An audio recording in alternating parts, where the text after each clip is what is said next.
منظور از این قومگرایی امروز دقیقا در افغانستان چیست؟ آیا صحبت از دو قوم میکنیم یا صحبت از چند قوم؟ در قدم اول من لازم میدانم که یک مسئله و یک واقعیت افغانستان را خدمت شما و شنوندگانتان برسانم. افغانستان سرزمین اقلیت هاست. ما در افغانستان چیزی به نام اکثریت نداریم. هیچ کسی اکثریت نیست. نه تاجیک است، نه پشتون است، نه ازبک است، نه هزاره است. همه ما یکسان هستیم. در این مورد و در کشور اقلیت ها استوار کردن یک نظام متمرکز بر او کشور به هیچ عنوان جوابگو نیست و در هیچ جای دنیا این سیستم جواب نداده.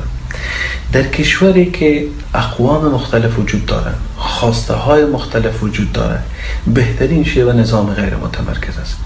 متاسفانه تنها قصه چند دهه افغانستان نیست، بلکه چند سده افغانستان است که افغانستان دچار بحران کلان بوده و دچار بحران تقسیم قدرت و ثروت و بسیار وقتا مسئله قوم هم نیست.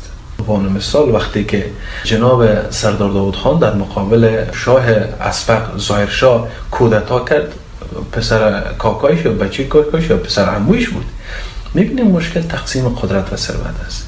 مکانیزم قدرت و ساختار سیاسی و ساختار قدرت به شدت مهم است و مخصوصا 20 سال اخیر شما ببینید 20 سال اخیر با حضور امریکایی ها و ضمانت اقتصادی و امنیتی غرب و امریکا، افغانستان باز در یک مرحله خطرناک و در یک مهلکه خطرناک قرار گرفته. دلیل است که ساختار تعیین شده برای افغانستان این ساختار متمرکز جوابگو نبوده.